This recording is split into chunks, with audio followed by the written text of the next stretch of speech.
हमको जो क्वेश्चन आज करना है दैट इज किसी भी नंबर को इरेशनल प्रूव करना। जनरली ये जो क्वेश्चन आता है ये किसी भी प्राइम नंबर का जो रूट लगा हुआ होता है ना आपके पास, आपने देखा है ना ऐसे नंबर √2, √3, √5 ये सारे क्या हैं प्राइम नंबर है।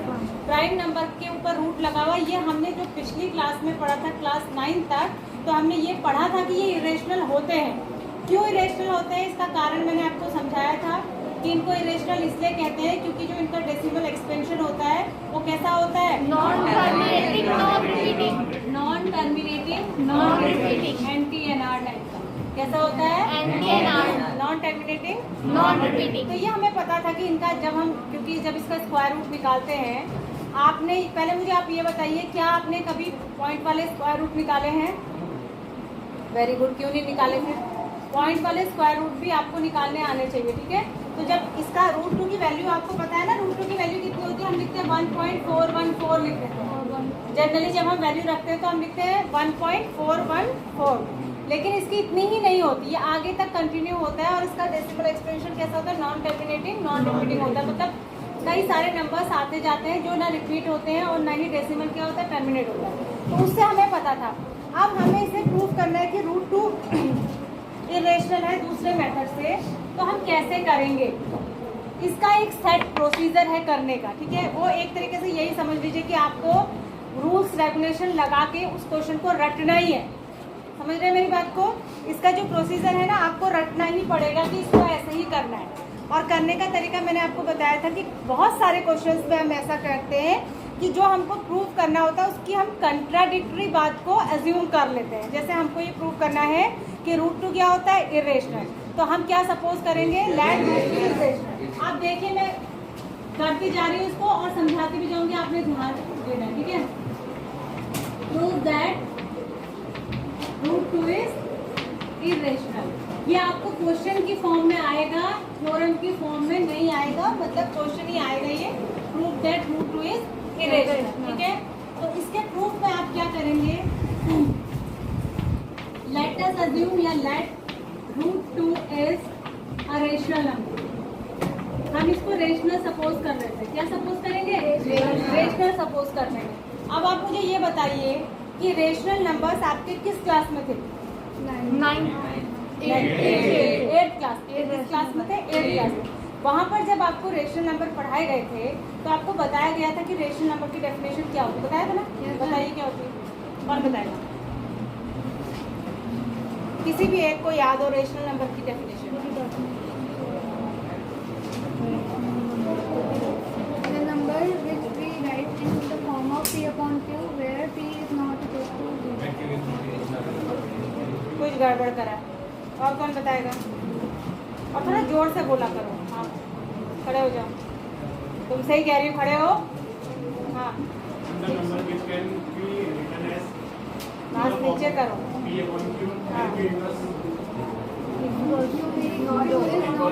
Where Q is not equal to 0, बैठ जाइए।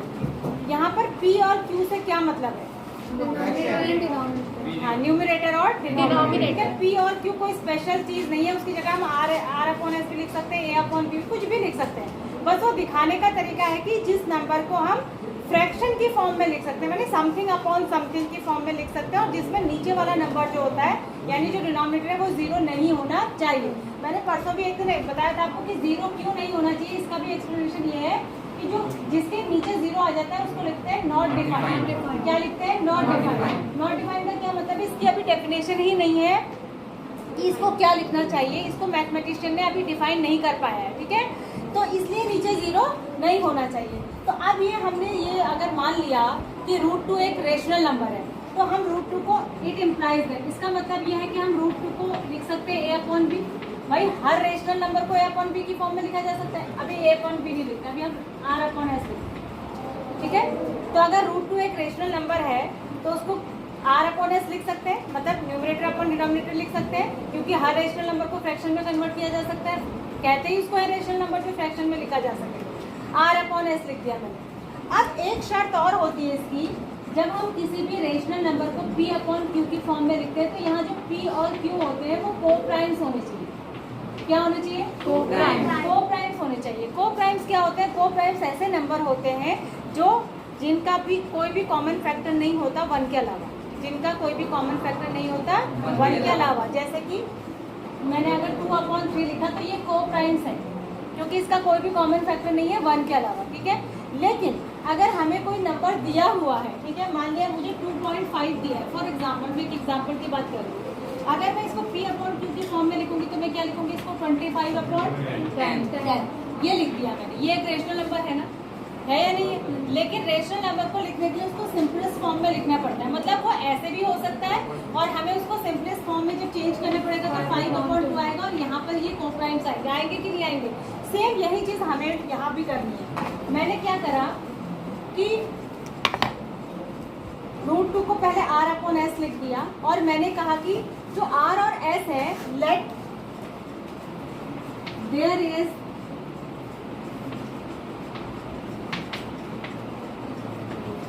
कॉमन फैक्टर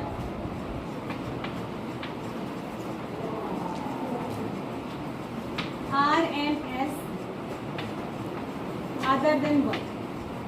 जैसे अभी मैंने आपको करके बताया कि 25/10 लिखा था ना मैंने, उसमें कॉमन फैक्टर क्या था 1 के अलावा? 5 से मैंने डिवाइड करा, फिर सिंपलेस्ट फॉर्म में लाई। तो इसी तरीके से मैंने इसको R/S लिख दिया। अब R/S लिखा, लेकिन मान लिया कि R/S अभी को प्राइम्स नहीं है, उनका कोई कॉमन फैक्टर है। तो अगर कॉमन फैक्टर है तो by dividing R/S bye that factor, उस फैक्टर से अगर हम डिवाइड कर देंगे तो √2 को फिर सिंपलेस्ट फॉर्म में आ जाएगा। मान लिया मैं क्या लिखूंगी? A/B। अब ये को प्राइम्स है, अब ये क्या है? को प्राइम। मेरी बात समझ गए? फिर से समझ लीजिए, मैंने √2 को लिखा R/S, मान लिया कि उनका कोई कॉमन फैक्टर था 1 के अलावा, तो मैंने उस फैक्टर से उसको डिवाइड कर लिया और उसके बाद कुछ नया दूसरा ही नंबर आएगा। जैसे यहाँ पर आ रहा था 25/10 को ये समझ लो R/S है। मेरी बात समझिए, ये R/S है, इसका कॉमन फैक्टर क्या है? 5 से कट करेंगे ना इसको, तो यानी कि ये चेंज होके क्या आ जाएगा? 5/2। ये हो गया A/B। समझ आ गया बात? इनका पहले मान लिया कोई कॉमन फैक्टर था उससे हमने डिवाइड कर लिया, तो अब ये A/B आ गया, जो कि दोनों क्या है? को प्राइम्स, ठीक है। को प्राइम्स होते ही हैं क्योंकि ये रेशनल नंबर है, ऐसा हम सपोज कर रहे हैं। आप ध्यान से देखो, तो यहाँ से जब हम इस इक्वेशन को थोड़ा सा आगे बढ़ेंगे तो मैं लिख सकती हूँ √2b = A, लिख सकती हूँ इक्वेशन A। इसको बनाते हैं, इसको इधर मल्टीप्लाई कर दिया, √2b = A। ये प्रोसीजर बिल्कुल अपने दिमाग में बिठाइए, क्वेश्चन आना ही आना है एग्जाम में, ठीक है। तो क्या हो जाएगा? √2b = A हो गया। समझ आ रही है बात? अब क्या करेंगे? इस इक्वेशन का आप दोनों साइड स्क्वायर करेंगे। याद रखिए किसके बाद क्या करना है। अगली लाइन में आप लिखेंगे स्क्वायरिंग बोथ साइड। क्या लिखेंगे? Squaring both sides, squaring both sides, ठीक है। जब आप स्क्वायर करेंगे तो क्या आएगा? कौन मुझे बताएगा? स्क्वायर करने पे दोनों साइड क्या इक्वेशन बनेगी? हाँ, 2b² = A²। 2b² = A²। आप ध्यान से देखिए, मैं समझाती भी चल रही हूँ, मैं सिर्फ आपको रटा रटाया मेथड नहीं बता रही हूँ, ये समझा भी रही हूँ, इसको समझ लीजिए। क्योंकि जब हम चीज़ को समझ लेंगे तो उसको करना इजी हो जाएगा। अगर ऐसे रटने की कोशिश करेंगे तो कभी रट नहीं पाएंगे, ठीक है। तो ये हो जाएगा, क्योंकि √2 का स्क्वायर होता है 2 और b² ये हो गया और ये A²। इसका क्या मतलब हुआ? देखो, इसको मैं ऐसा समझाती हूँ आपको। इसकी जगह मैं एक नंबर रख के और इसकी जगह एक नंबर रख के समझाती हूँ, आपको बिल्कुल अच्छे से समझ में आ जाएगा। अगर मैं लिखूँ 2 × 4 = 8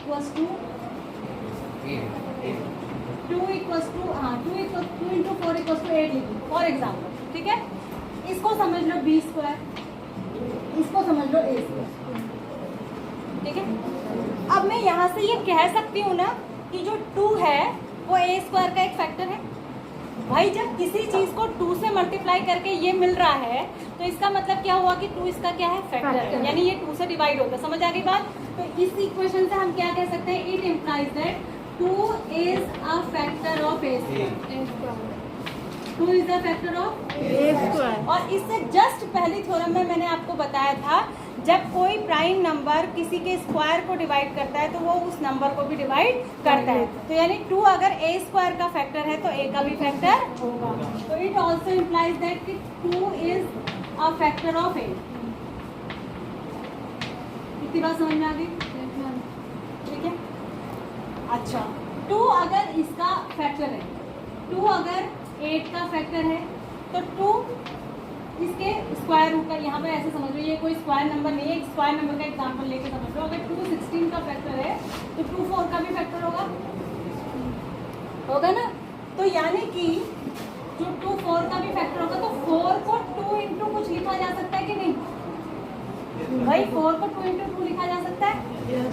जब 2 4 का भी फैक्टर है तो 4 को 2 के किसी मल्टीपल की फॉर्म में तो लिखा जा सकता है ना। तो ये जो 2 इधर आया है इसको c समझ लो, यानी कि 4 को मैं लिख रही हूँ 2c, यानी 2 इंटू समथिंग, 2 इंटू कुछ भी, कोई भी नंबर। समझ में आ गया? तो इसका मतलब है कि जब 2 a का फैक्टर है तो यानी कि आप क्या लिख सकते हैं? a equals to 2c। a की जगह क्या लिख सकते हैं? 2c। मतलब 2 का ही कोई मल्टीपल होगा, 2 का ही कोई मल्टीपल a होगा। समझ आ गई बात?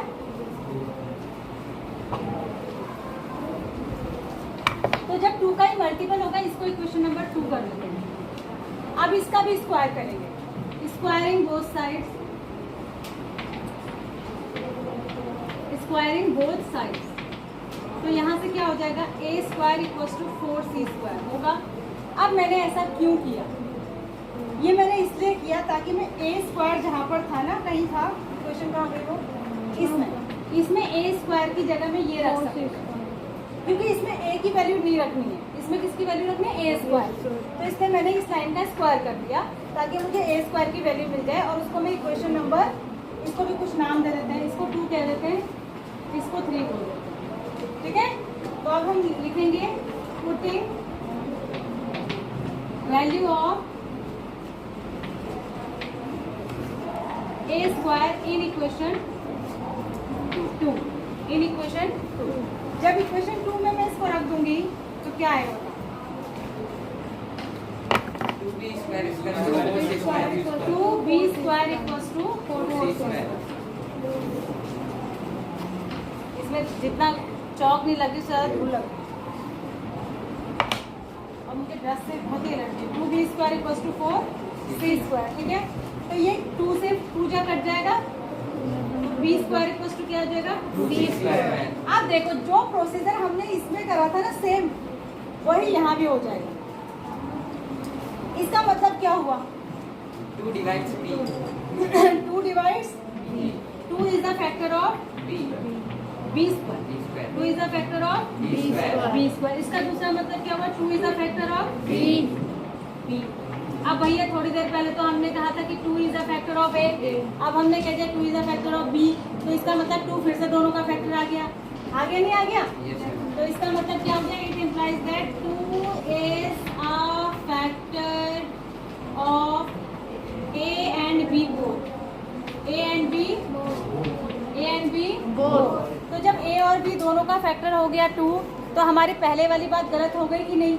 जब हमने तो पहले ये कर दिया था ना कि अब a और b को प्राइम्स है तो उनका सिर्फ एक ही फैक्टर होना चाहिए था, कॉमन 1।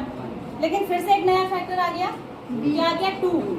एक नया फैक्टर 2 आ गया जो a और b दोनों का फैक्टर है। तो इट इम्प्लाइज दैट कि a and b are not coprimes.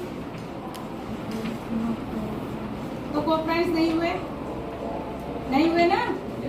इसका दूसरा मतलब हुआ कि our assumption is wrong। Our assumption is wrong। इसका मतलब हमने जो एज्यूम किया था कि रूट 2 क्या है?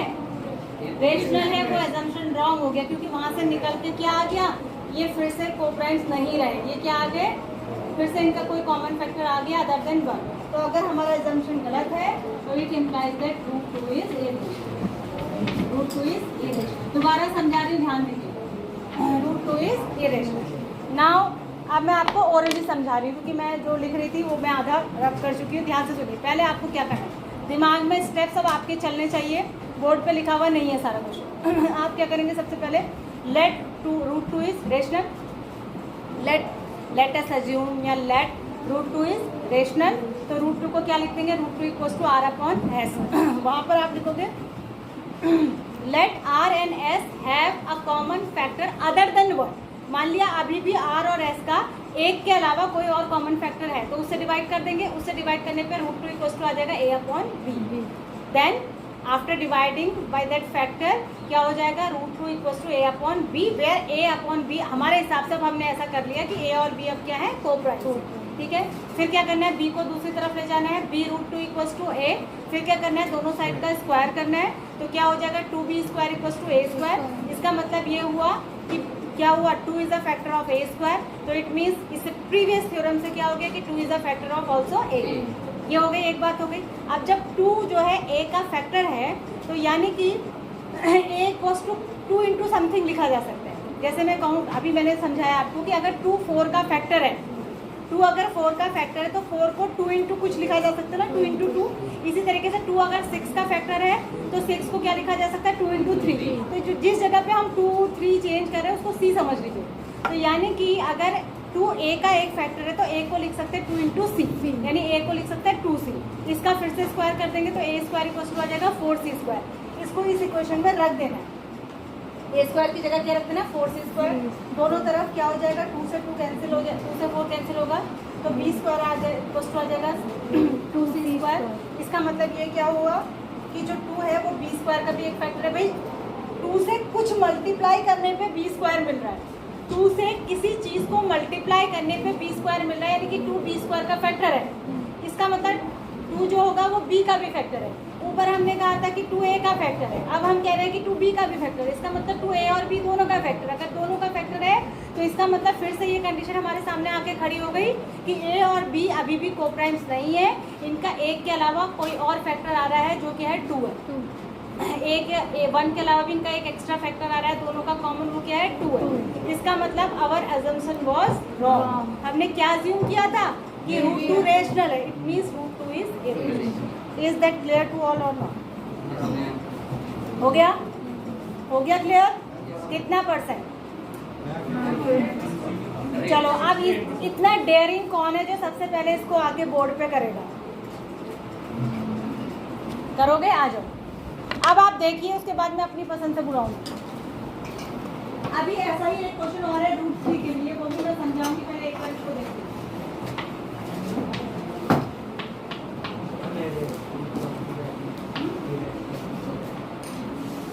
सारी रामायण खत्म होगी, सीता जी को बुक बंद करो सर। इसकी रेशनल की प्रॉपर्टी क्या होती है? Very good, clap for it. अंश चौहान, यहीं पर बताओ, कैमरे अंश चौहान, पास के नीचे। अंश चौहान। इस बच्चे ने जरूर से इसको घर पे भी किया होगा, किया था? अब आपको समझ आ गया? इसमें सारे क्वेश्चन इसी टाइप के, ठीक है?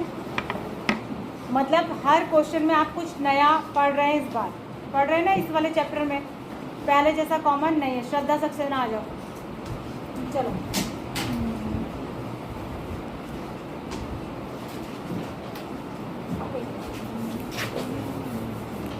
तो ऐसे करो ताकि आधा घंटा आ जाएगा।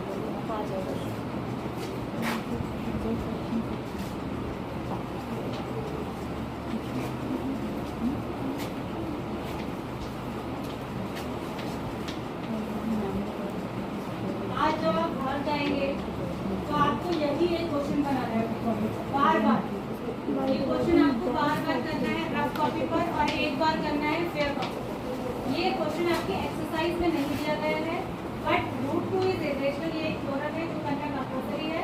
तो इसको आप कॉपी पर करेंगे, फेयर कॉपी पर, और उसके बाद रूट 3 भी करेंगे, क्योंकि रूट 2 रूट 3 रूट 5 तीन में से आपसे कोई एक पूछा जा सकता है, ठीक है? तो रूट 2 कर लेंगे, रूट 3 भी कर लेंगे, और रूट 5 सबको करने का तरीका यही है। बस जहाँ पे इसमें 2 आ रहे हैं, रूट 3 वाले में 3 आएगा, रूट 5 वाले में 5 आएगा, ठीक है? और कोई अंतर नहीं है, अभी मैं बताऊंगी आपको। और बाकी बच्चे देखते चलिए, चौथी बार आपके सामने क्वेश्चन सॉल्व हो रहा है, सेम क्वेश्चन, एक ही क्वेश्चन। मैं चाहे इसमें 2 पीरियड वेस्ट कर रही हूँ, पर मैं चाहती हूँ कि ये 3 मार्क्स आपके एग्जाम के लिए तैयार हो जाए, इसलिए मैंने आपको कहा था आज मैं आपको यही एक क्वेश्चन बताऊँगी। इसका मतलब ये है कि this question is most important, जो आएगा ही आएगा। मतलब इसके 99.9% चांसेस है कि ये आपके एग्ज़ाम में आएगा, अगर आपका सिलेबस वही रहा जो पहले था।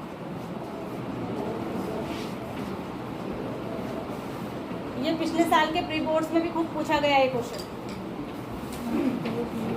अब इसमें यही चेंज हो सकता है, या तो √2 पूछ लिया जाएगा, √3, √5 कुछ भी, मतलब यही इसी टाइप का क्वेश्चन। इस एक्सरसाइज, इस चैप्टर से मैंने आपको बोला है कि 3 तरीके के क्वेश्चंस बिल्कुल आप अपने दिमाग में बिठा लीजिए। एक यूक्लिड के एलोग्राथम से रिलेटेड, जिसमें आपको एचसीएफ फाइंड करना होता है। एक यूक्लिड के लेमा से रिलेटेड, जिसमें आप क्या फाइंड करते हैं। लेमा से आपने क्या फाइंड किया था?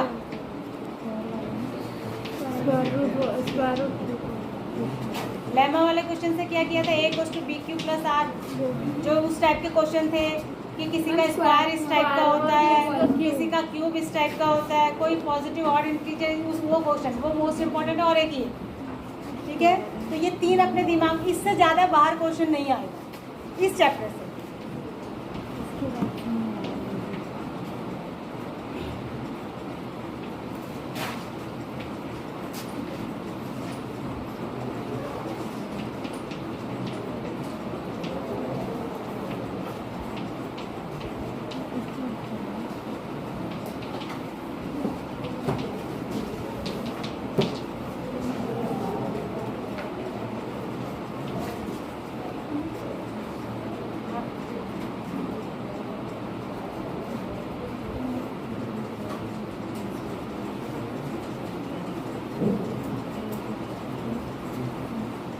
आ रहा है नहीं? उसके बाद वाला स्टेप बताना थोड़ी है। कौन कौन गर्ल करेगी सर? चलो यहीं पे खड़े रहो, तुम देखो आगे कंटिन्यू करो। एक बच्चों से ठीक से लिखा क्या गलत है?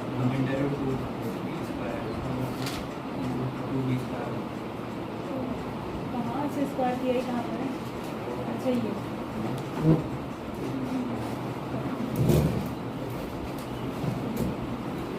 जल्दी जल्दी करो, इतना टाइम मत लगाओ।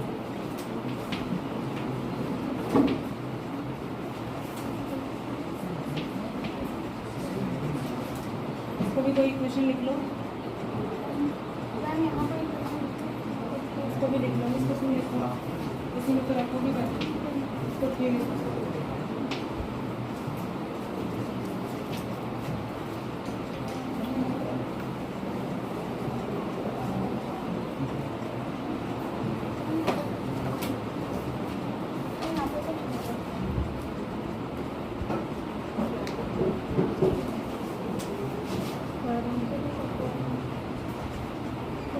गलत कुछ नहीं है, ठीक है।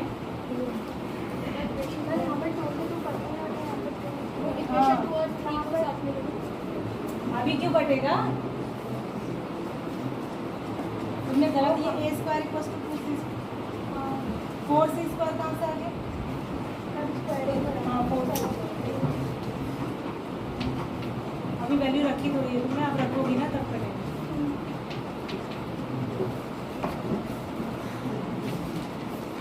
जल्दी जल्दी करो, जल्दी फास्ट।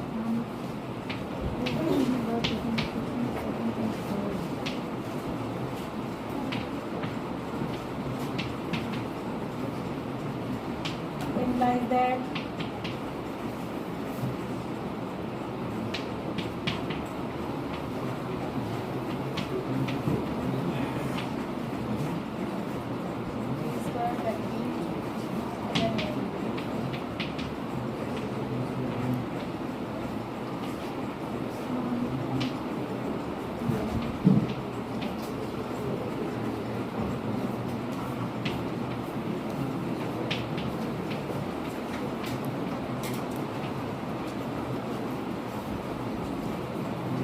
बी फैक्टर नहीं है, 2 फैक्टर है, ए इधर लिखो, ए उधर लिखो।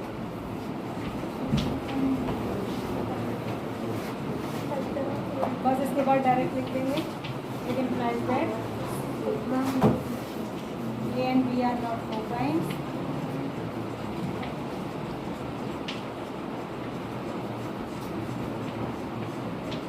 It implies that √2 is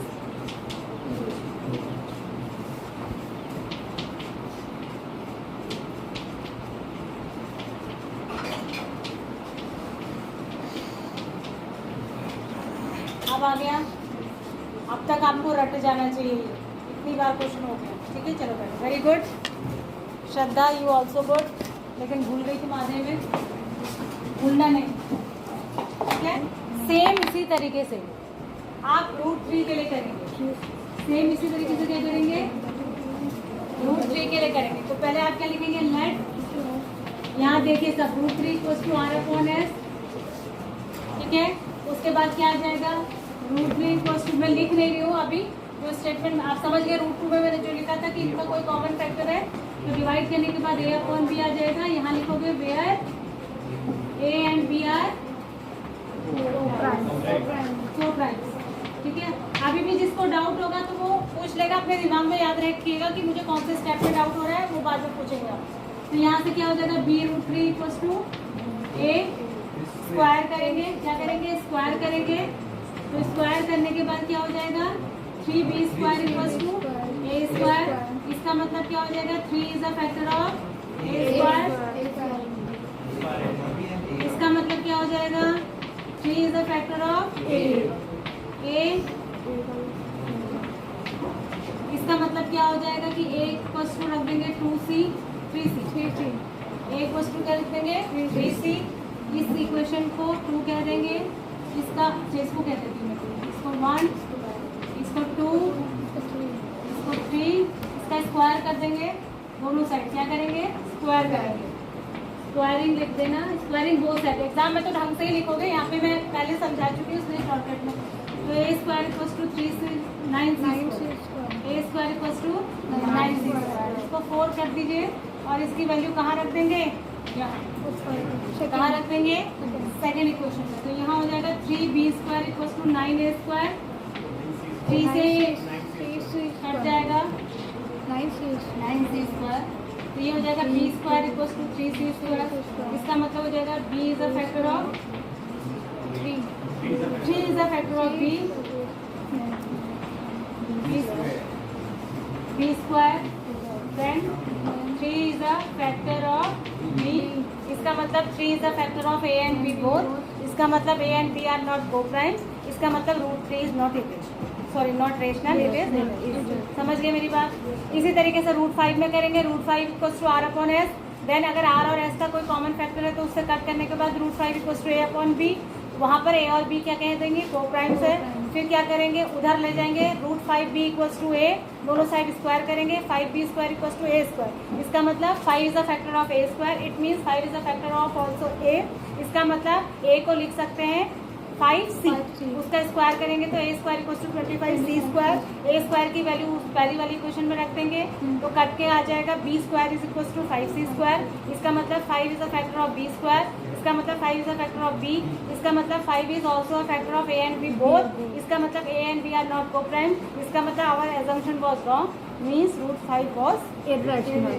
clear, अब आ गया, सब कर लेंगे। तो आपको क्या क्या करना है कॉपी पे, √3, √2, √5, √3, √2 एंड √5 कर लेंगे।